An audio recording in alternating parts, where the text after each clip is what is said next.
Good morning, everyone, and welcome. I am Councillor Kimberly Barrett, and I'm the Cabinet Member for Climate Change and Environment.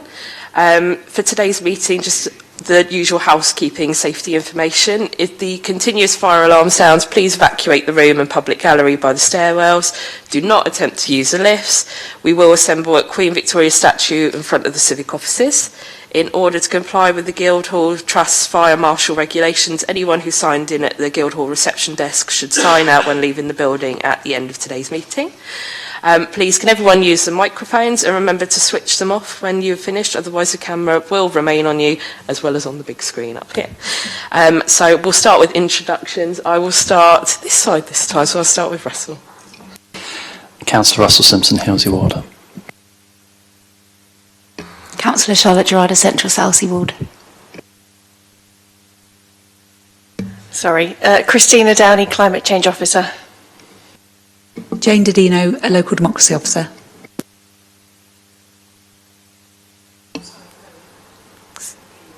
Zoe White, Green and Healthy City Coordinator. Andrew Waggett, Head of Energy Services. Antonia Craig, Graduate Energy Officer. Meredith Hughes, Assistant Director of Buildings. And James Hill, Director of Housing, Neighbourhood and Building Services.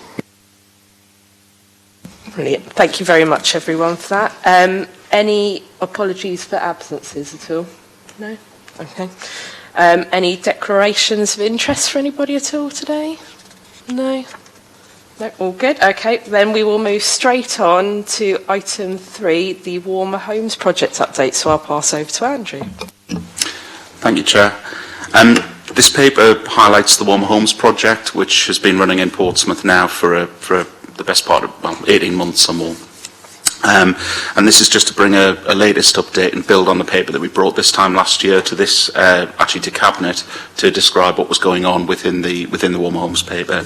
And it comes off the back of wrapping up the LAD 1B phase of the project, so the first phase of the LADS project, which I'll go on to explain what that is actually, thinking about it. So I'll just go through the quick purpose of the paper. So the purpose of the paper is to just bring information about the Warm Homes paper, the Warm Homes project. This has been funded largely from funding from the Department of Business, Energy and Industrial Strategy, or BEIS, and in essence it allows free measures to be installed on qualifying households for energy efficiency purposes or renewable reasons. So those measures tend to be solar PV, insulation of various types, including external wall insulation and solid wall insulation as a whole, which is quite a difficult thing to fund through other means, and also air source heat pumps. And I'll explain a little further about why air source heat pumps don't play a big role in this to date, but are going to play a much bigger role moving forward. So we detail the numbers of homes installed, which now stands at over 2,000, well over 2,000 households that have been installed across the Warm Homes Consortium area. It's worth saying that the Warm Homes project itself is a Portsmouth-led scheme, or PCC-led scheme, but it now incorporates 22 other local authorities within that consortium area. So the vast majority of Hampshire is now included, with I think one exception now. The Brighton and Hove and Southampton have come along in the latest iteration of the project. We're just adopting the Isle of Wight onto the project as well as all West Sussex authorities. So with the paper itself includes an awful lot of detail about phase 1 of the project, which is coming to an end. We're detailing the latest progress in terms of the money spent. It's a live project, so in between writing this paper and coming here today, I know that another 30 odd properties have actually had an install. To show the contribution in terms of kind of monetary value into the local economy, we're committed to try and use low carbon skills in this project. So we're using a lot of local people within the supply chain. So identifying that the monetary value of it, the carbon value of it, i.e. the offset in terms of carbon emissions, and the energy savings as well as in Appendix A highlighting a few case studies as well, which are quite nice rather than sort of the quite dry data. We highlight lessons learned from the delivery of the process. So this is a continuously a continuous learning curve for us, where we're constantly taking the lessons learned and applying them for what we do. And actually, you can see in terms of the kind of step between the LAD 1A phase of the project and the LAD 1B phase of the project, and fully allocating the funding, a much greater amount of funding, you're kind of showing that those lessons are being teased through. And then finally, just to the Cabinet member provides assurance that domestic energy retrofit is a priority area for the Council, particularly at a time of huge cost of living crisis brought about largely through the energy crisis. I'll talk a tiny bit about the body of the detail as well. So and probably just highlight really that we're just closing out the LAD 1B element of the funding. For anybody who's confused by the different acronyms and stages of this project, don't worry, so am I now. The table in 3.1.3 shows the values of the funding that have been won to date through various things, and it's worth saying that 1A and 1B now are closed, and we've just finished the closure letter went back to BASE yesterday, and we're now into the LAD 3 and HUG phase of the funding as well. So we have further funding bids with BASE as of last week as well to continue on the Warm Homes programme for a further 2 years beyond the 31st of March 23, which is the deadline as things stand right now. And then I suppose just to draw your attention, again, I said I wasn't going to focus on the dry stats, but I am, draw your attention to table in 3.2.6, which shows the total numbers of installs installed across the entire consortium area, and then how that's played out specifically within the Portsmouth political boundaries as well. Finally, if I may, just because I said I wouldn't focus on dry stuff, the Appendix A gives some really nice case studies relating to real people actually who've been helped through this process, and the benefits that they've seen through this process, where they've had these measures installed for free on their homes. And I'll be quiet now. Thank you very much, Andrew. The report is really good. It shows exactly what we're doing, not just us, but the other cities around Hampshire as well. But I will point towards 3.2.8, which shows that, I don't like to toot our horn too much, but, how much 3 times larger than the amount of projects that we've done are 3 times larger than the amount of the next closest authority, and I think that just shouts really loudly as to everything that we've been pushing forward with, and the good work that the Switched On team have been doing to help so many residents across the city, especially in the time that we are with the cost of living, the energy crisis as well. So it's really important, I think, and I think huge congratulations go to the energy team for pushing forward with all these measures. I did have a question though, with the LAD 1B funding, obviously with that coming to a close now, did we end up spending everything, or? So I've got bad news. We didn't allocate £486 of the £14.8 million that we had to spend. So we were short by £480 odd pounds. But I joked yesterday to James that that'll be coming out of Antonia's salary. So not to worry. Oh, that's a shame. Next time we'll have to add that on to the next lot. So, and just to add as well, I know that obviously you mentioned that we put in the bid for the next round, and do we know roughly when we might hear about that? We understand that we'll hear in the early part of the new year, so in January probably. So the funding for is for the next round of the home upgrade grant, phase 2, so the HUG phase 2.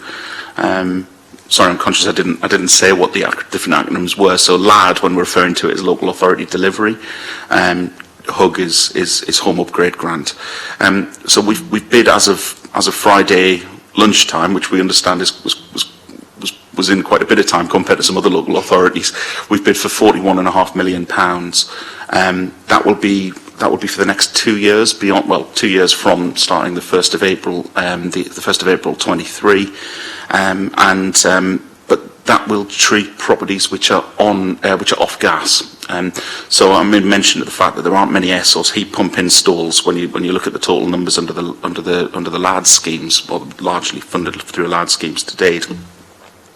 That's because it's very difficult to actually make an energy efficient or an energy cost improvement, which is what an energy performance certificate would look at, by taking away a gas combi boiler, say for instance, and putting an air source heat pump in its place. However, as we move into the hug phases of the schemes, where they're focused entirely on off-gas properties, it becomes a much easier proposition to get funding for, because we're taking out old storage heaters, we're taking out direct electric heaters in the worst cases, and we're replacing that with a much more efficient air source heat pump with an efficiency of sort of 300%, if you like, 3 times more efficient than a direct electric heating system. So that's what the £41.5 million that we've bid for is there to do. Thank you very much. I don't know if any of you have got any questions at all. Charlotte? Thank you, Councillor Barrett. Yeah, agree, this is a really excellent report, and clearly a lot of people have really been positively impacted in Portsmouth at a time when it really matters most, so just huge thanks to you and the team. I did have just one question on 3.3.4. High heat retention storage heaters, it was 0 under LAD 3. Is that just because it wasn't available under that scheme?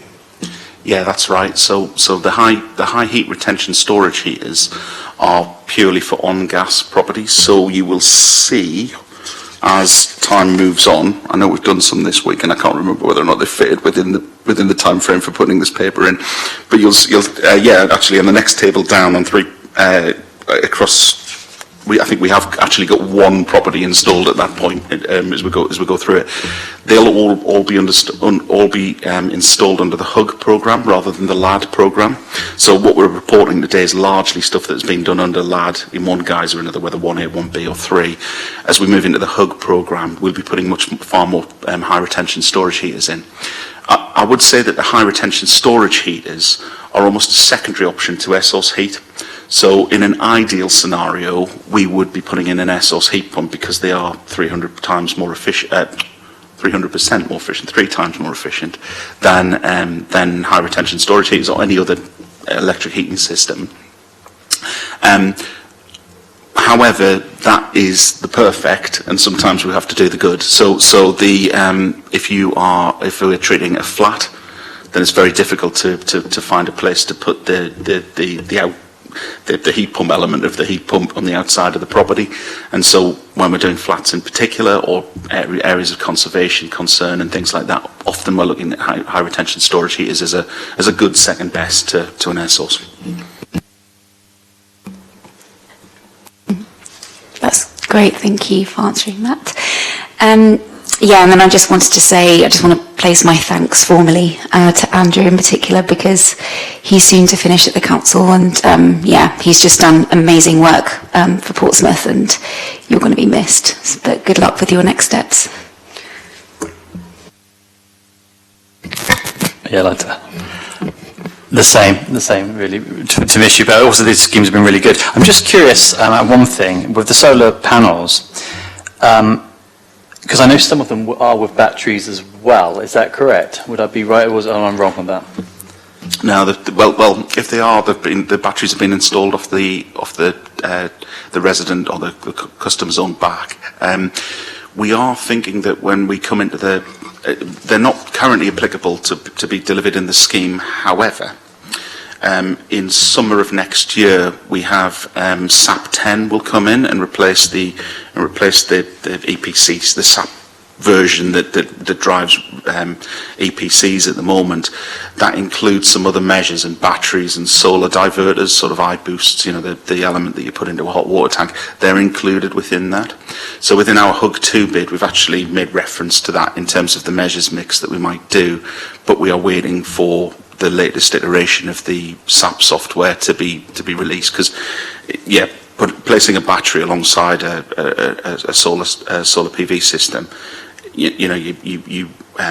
you increase the amount of in-house consumption, or the amount of benefit to the tenant and or resident by 50% compared to just a straightforward PV system.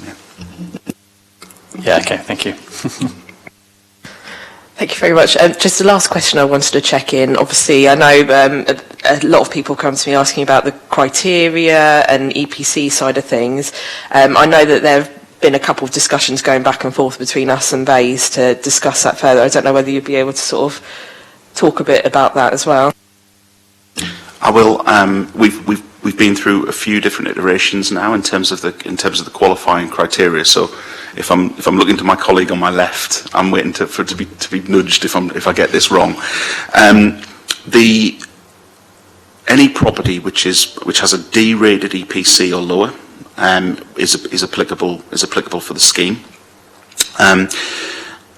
If that household has qualifying criteria which are £31,000 total household income, £20,000 after costs, housing costs to that household, or qualifying means tested benefits. Yeah. Am I missing anything?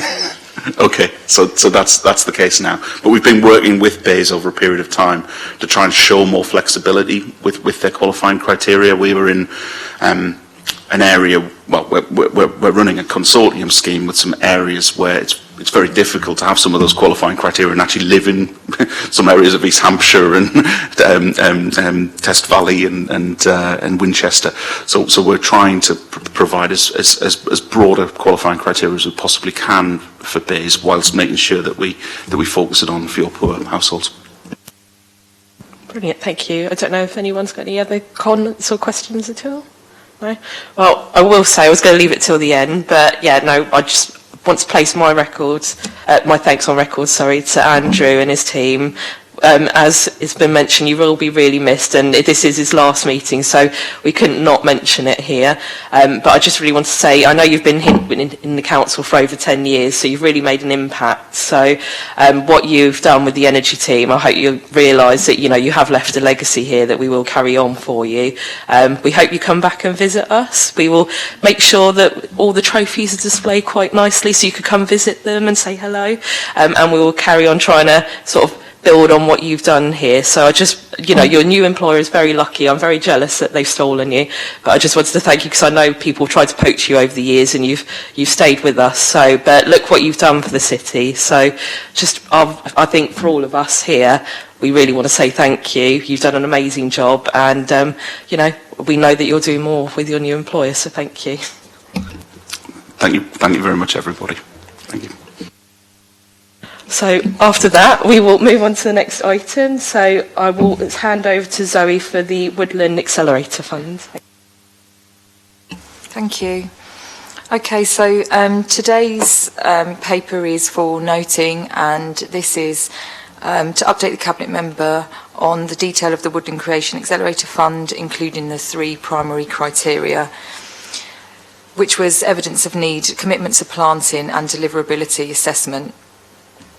So the Woodland Creation Accelerator Fund was designed to provide financial support to increase the capacity of specialist skills within local authorities, which in turn would enable them to accelerate the delivery of tree planting and woodland creation commitments. And what DEFRA said was that they recognise that local authorities are struggling to plant not because they don't have the skills to do so, but because they don't have the staff to initiate the projects in the first place. So that was the reason for the grant. So authorities across England have identified tree and woodland planting as a key part of their response to climate change and the biodiversity crisis, and a lack of capacity to develop and design plant proposals, to consult widely and apply for capital grants and organise planting have been identified as the key barriers to progress. It's a revenue-only fund, which they explain to be a Section 31 fund, so there's no rules or grant rules around how that money is spent. It does need to be to deliver the additional numbers of tree planting, but we can spend those salary costs in any way that we think is suitable for Portsmouth. So with additional resource, there is scope to deliver, we think, 660 standard trees and 2,900 whips, and then next year 481 standards. We're talking 6 to 8 year olds, and another 16,000 sort of whips, which would increase the overall tree canopy by 14%, which is huge for the city. Planting estimates have been reached by discussing with our stakeholders what would be manageable if we had the resource to engage the community, to project manage and to help with funding opportunities and applications. So on the 10th of October, DEFRA notified us that the evaluation of applications was complete and Portsmouth City Council was successful with a funding award of £147,116 for a fixed-term 2-year recruitment of 2 full-time posts. The grant has been handed over to ADEPT, Association of Directors of Environment, Economy, Planting and Transport, to manage the funds, and we met with ADEPT yesterday to discuss how to move forward, and they have already released half the fund into the finance pot somewhere, so I have to go find that today. But it has been released, we've got it, and the second half of the fund gets released in April. So we aim to recruit 2 posts supporting the work of the accelerated tree planting, one of which will be an engagement officer, which details were in Appendix B, and the other one is going to be a project officer, which details of which were in Appendix C. So the first post, engagement officer, has been approved by HR, and the second post needs a full JEQ written, which we're in the process of doing. So we hope to have both posts in place and recruited by March, beginning of March. Brilliant. Thank you very much, Zoe. I know when you told me that we'd received the funding for this, and I was quite excited for a number of reasons. Obviously, to have more officers working in this area to push forward with a number of projects, so not just planting, but community engagement, I think is very important going forward. But the chance that we could have additional tree canopy cover of 14% in the city is a huge, huge thing. We are an island city. We are very heavily concreted, this city, quite compacted in some areas as well. So to be able to deliver that, and not just whips, standard trees, which is something people always ask me about, is can we not have whips? They get damaged, they die very quickly, but standard trees of a good height, you know, that would be a great opportunity. So I'm really excited going forward, and congratulations for getting that bid in and winning it as well. Don't know if Charlotte or anybody's got any questions or comments at all? Thank you, Councillor Barrett. And no, just to really echo what Councillor Barrett said, thank you, Zoe, for all of your hard work on this. It's going to really make a difference in, as Councillor Barrett said, the community engagement, but the tree canopy cover is huge. So thank you so much for doing this. I always get beaten to it. Yes, thank you. Thank you very much for working on this project. It's really good, especially in the areas I'm looking at where they're all going. So yeah, brilliant impact. Thank you. And just to say, I believe with the new planting sites, but I think just to reiterate, we are looking all across the city, so not just certain areas. We think it's really important that we do look all over the city, from Paulsgrove all the way down to the seafront. So we'll be looking at sites going forward to see where we can put it, where they will be, you know, surviving as well, because we want to make sure. I think as well it's really important to add that those figures are based on what we can deliver as an authority, and that doesn't include what we can deliver with the community. So once the engagement person is in post and we start looking at personal spaces and street planting and garden planting and creating those nature corridors, I think the impact could be huge and the numbers will be hopefully a lot higher. So next time we come back to report, hopefully we'll have much bigger numbers. Brilliant, thank you. And I look forward to seeing who comes forward for those roles as well. So I think we've got some excellent people in the city who could do these roles. So I hope they're paying attention. I hope they do come forward to try and fill them, because a lot of these roles are really important pushing forward. So yeah, I look forward to seeing what comes from that. So thank you very much. So I note your report. Thank you very much.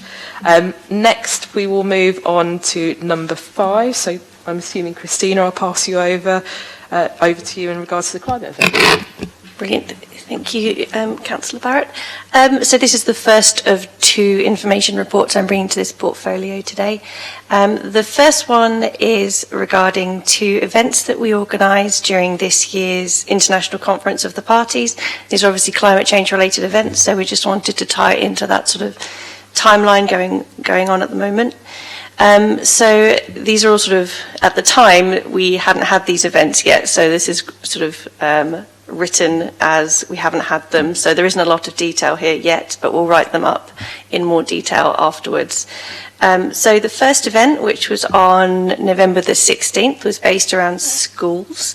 So we held that here in the chamber, and I facilitated an event which revolved around some free climate change software from an organisation called Sea Roads.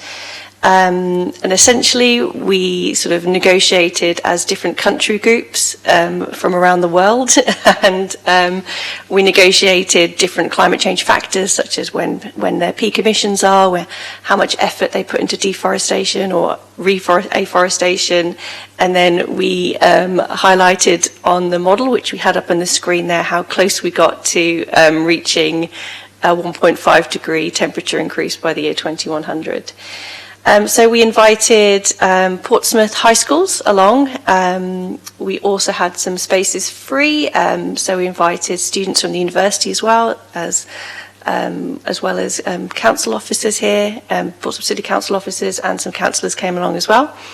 I think it was very successful. It was the first time this sort of game has been held in Portsmouth before. Not many times it's been held in the UK. So it'll be internationally logged on their website, so we can see that we've held it here before.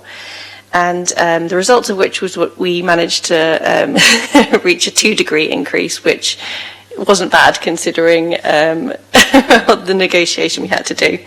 And that is in line with the Paris Agreement anyway. So yeah, it was a really successful event, I think. And at the end of it, we sort of all put our climate pledges at the end. And we have a nice selection of pledges we did on a sort of personal level as well. So next time we'll write a bit of more of a workup on that of who came and what was happened and everything. So I'll have a bit more detail for you about that.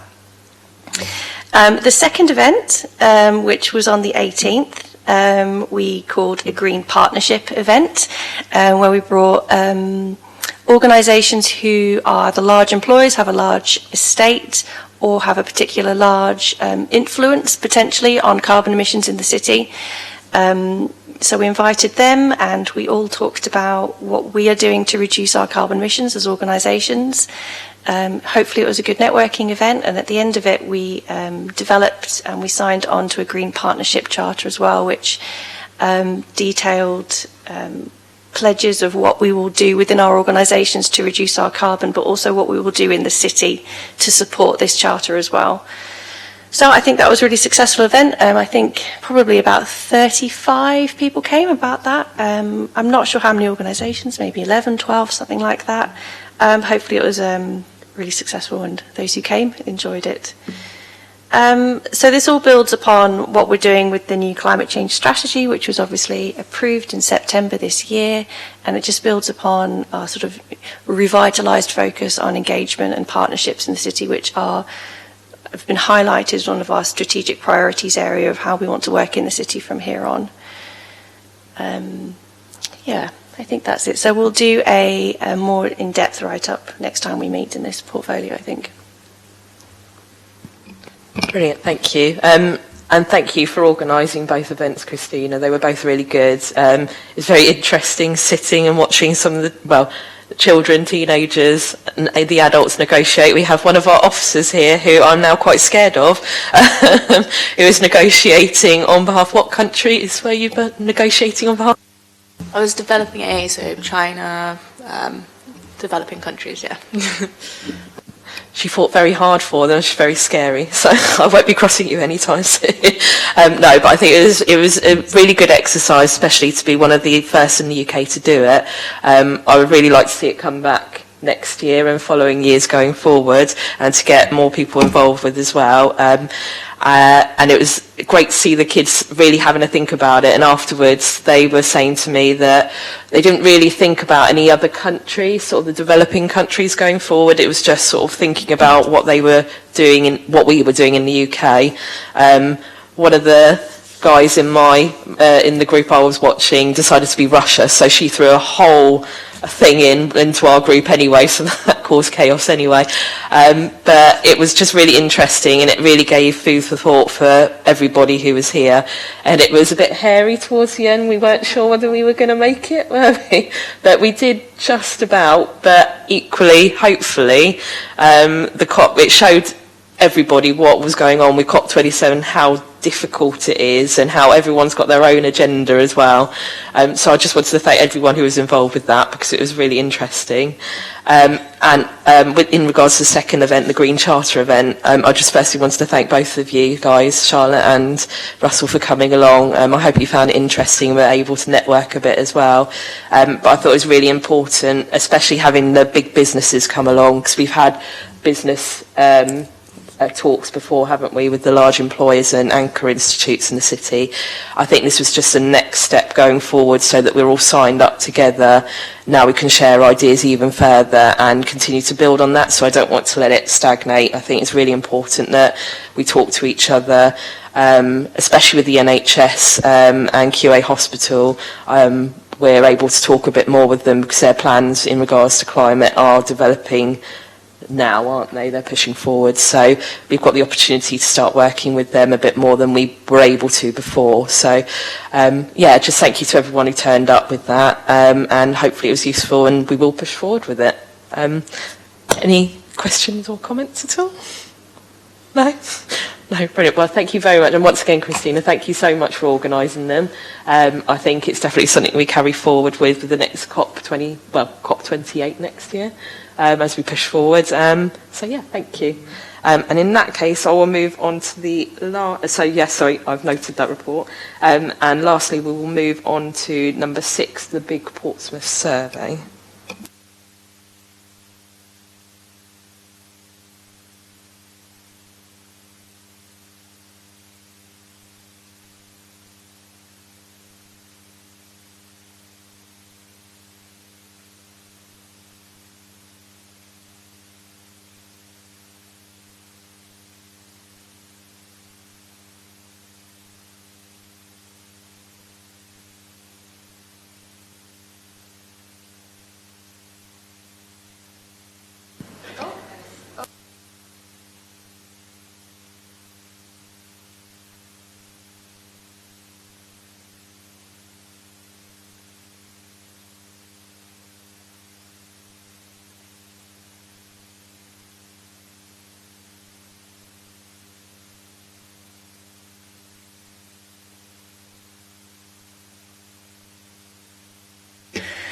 Hello again, everyone.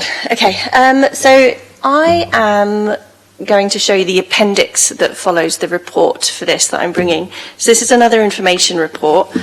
Firstly, I want to apologise to Charlotte and Russell because I know you haven't had much time to look at this at all. We had a bit of, I know there was some time restrictions on when we could publish this and when we couldn't. So we're very limited. So I appreciate you haven't had much time to reflect on this. So I thought we could just look at it together. What's over here? So this is part of the big Portsmouth survey, which was a resident survey that went out from August to October this year. So I just want to caveat the results that are here because I think they only had about 2,000 respondents. So this isn't really, it could have been bigger, really. So take what you want from this. I think it's a good indication, but yeah.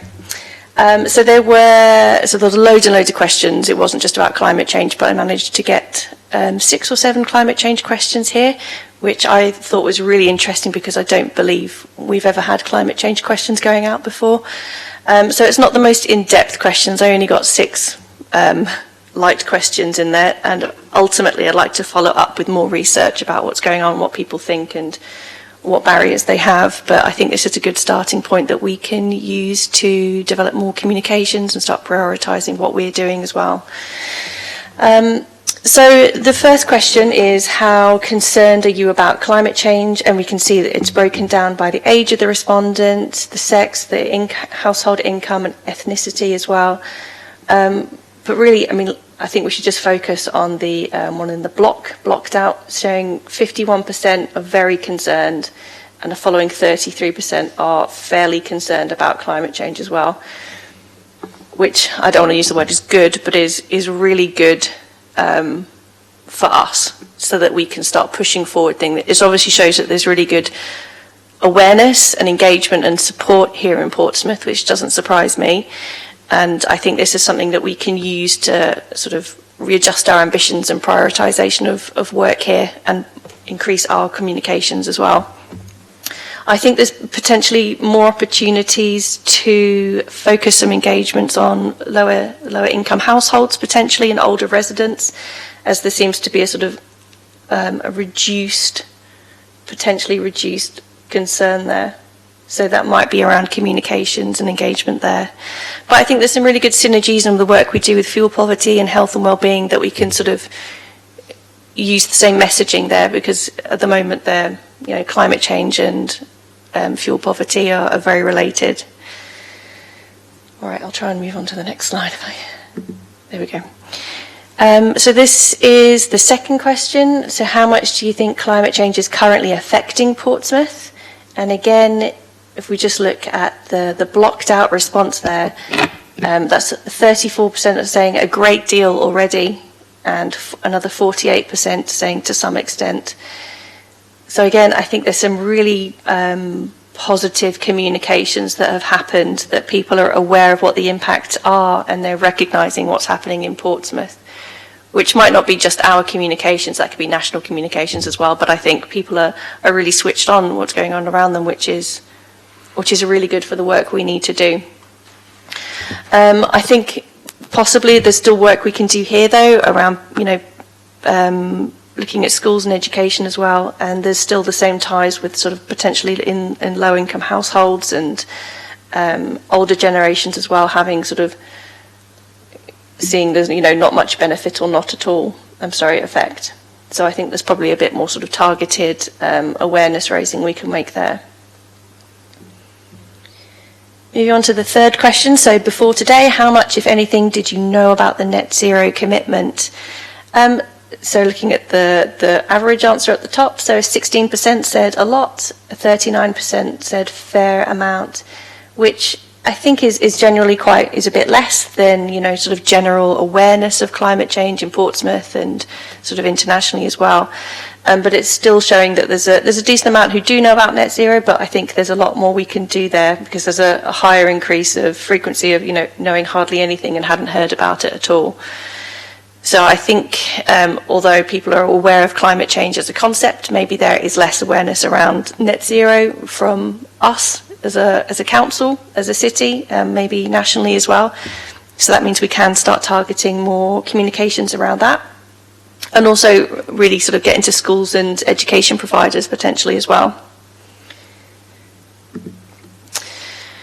Which one's this one? Okay, so this was a multi-choice answer, so you could answer as many boxes as you want. So Portsmouth City Council is looking at ways it can tackle climate change and reduce carbon. So which areas do you think that we should be focusing on the most?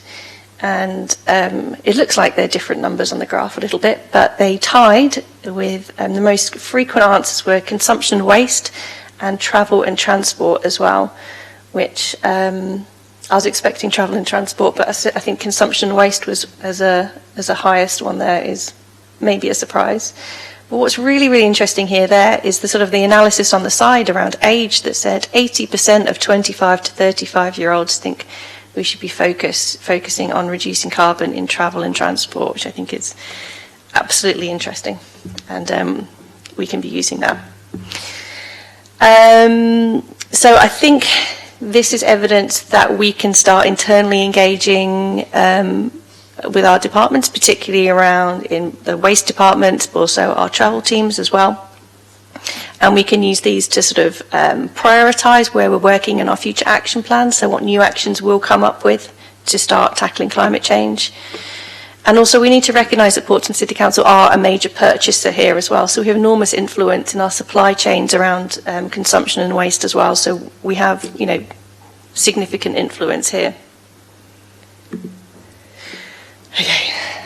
Do you think Portsmouth City Council is currently doing enough to address climate change? So across the sample, 46% said we need to do much more, and 25% said we're doing the right amount. But there's also a significant amount, that 21% they're saying they don't really know and potentially need more information, which is great for us. We can target our comms around. And obviously the 46% need to do much more is also really important as well. And that might be tied to the not knowing enough as well, that we need to increase our communications about what we're actually doing.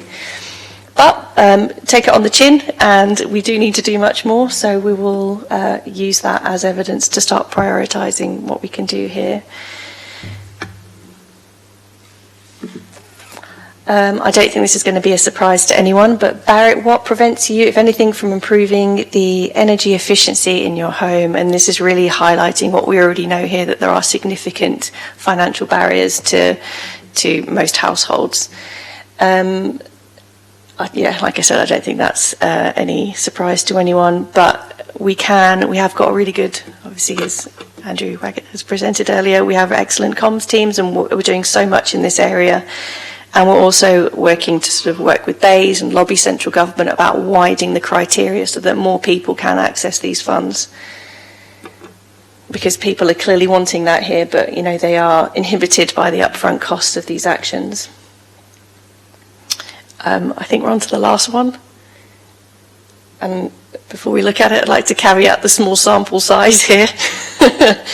This is probably most surprising, and I don't know, I don't even know if I half believe it. I think it might be more related to the small sample size. But surprisingly, for 58% of the respondents said they hadn't heard of Switched On Portsmouth. But considering the outreach you have in the city, I don't know, we'll take it with a pinch of salt. But I think there's definitely work we can do here, potentially re-evaluating our communication strategy around it, make sure we're reaching as wide a population as possible. And there's always more work, always more communications we can do here. So the second pie graph to the, or was it donut graph, my apologies, to the right. So those were the people who haven't contacted Switched On Portsmouth before about why they haven't done it. Most didn't think they were eligible. Some didn't think they haven't got round to it yet. So I don't know, there's probably something we can do there. And, oh yeah, there were some other reasons which we can dig into, but we haven't got that data yet. So those were all the questions. Okay. Does anyone have any questions? Yeah. Thank you. Before I jump in, I'll let both Charlotte and Russell, if you've got anything to say at the moment, and apologies for the lateness of the report, but hopefully that was a little bit helpful anyway. But I don't know if you've got any questions or comments at the moment at all.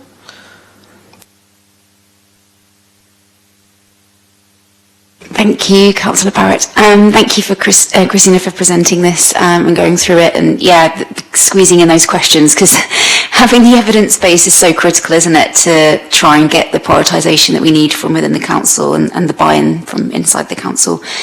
I guess in some ways, although some of the data is a bit disappointing in terms of, you know, lower income households not having the same awareness or maybe the same passion around, you know, fighting climate change, and also I think in particular it's quite worrying about ethnic minority groups as well. But I think rather than seeing it as a negative, I think we see it as an opportunity, because particularly at the moment with the cost of living crisis and energy bills soaring, we can kind of put the two and two together. And even the point about a lot of people not knowing about Switched On Portsmouth, I think that's kind of, you know, an opportunity as well, because it clearly means there are people that are eligible in the city that just haven't been reached yet. And it's just about thinking, okay, these are the demographics of the city. What community outreach can we do? What other ways, maybe thinking outside of the box about our communications and outreach in Portsmouth that we can use. So yeah, just thank you and congratulations for being able to get these questions in the survey, and for having this really good data to move forward and to try and win some internal battles on prioritisation. Thank you. Just before, sorry, I 100% agree with everything you've just said there. Although I was quite disappointed with some of the results that came through, in a way, I think it's a really good thing, because it shows exactly what we need to do, who we need to target, who we need to go speak to, and I love a bit of data anyway, so any data is good data to me.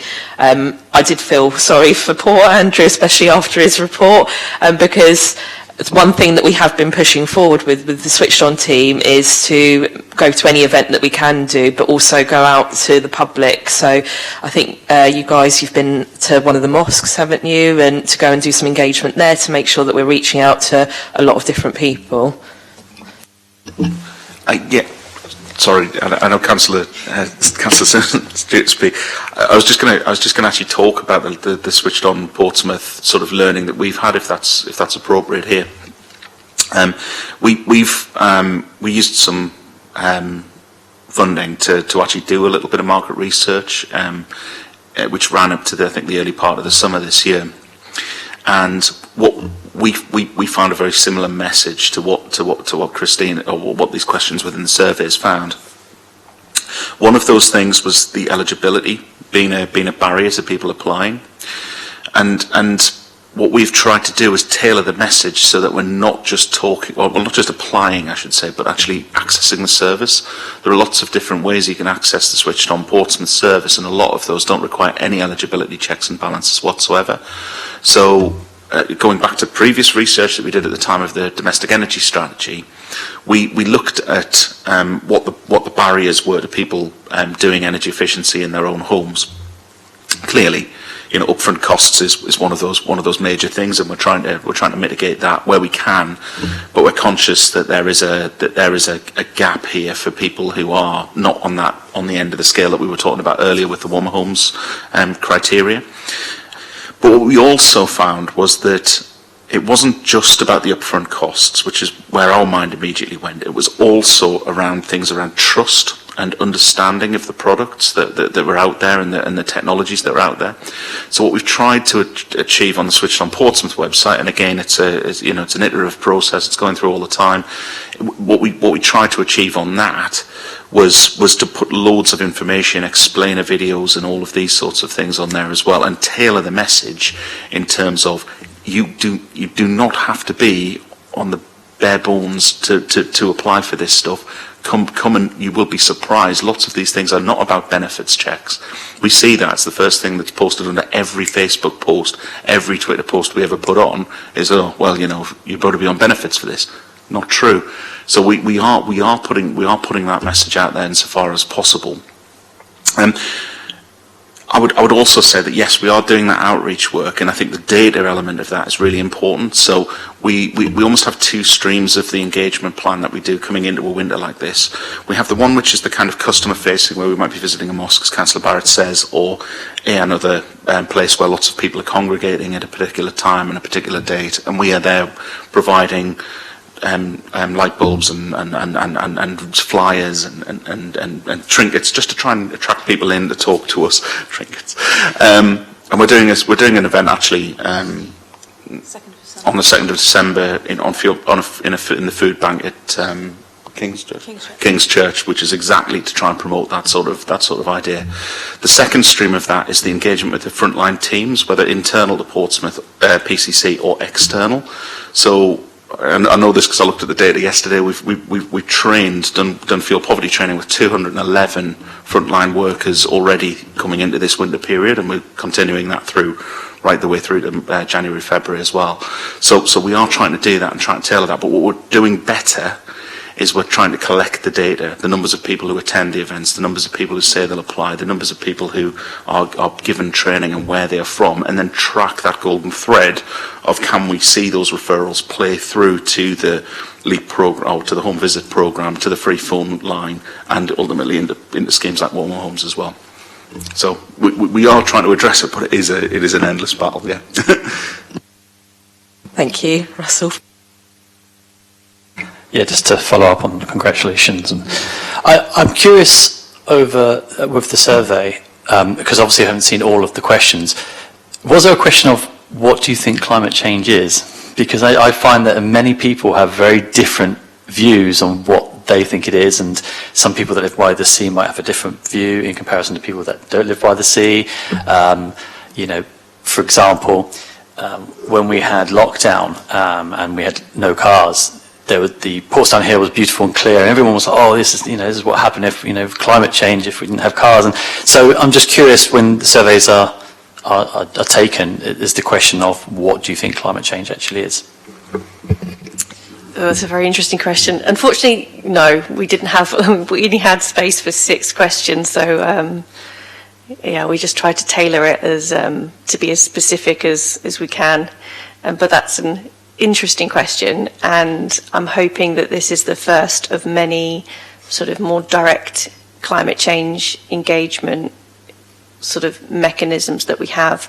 So I take that into consideration, and hopefully we can do that again and ask that question. And Charlotte.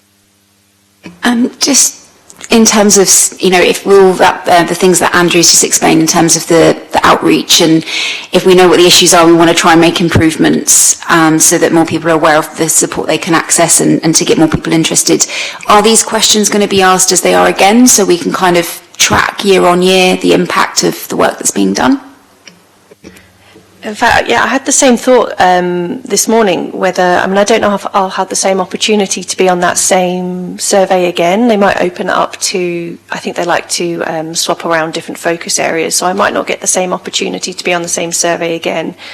But that being said, I do want to have more of a climate change survey done in the next, I don't know, whenever I can muster it, but and I'd almost like to use the questions that we put out in the resident survey as more of a baseline.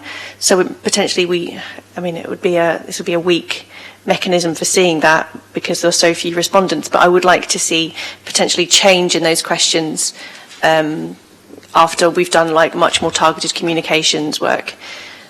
So yes, I would like to use it as a baseline if we can for, however strong that piece of evidence is.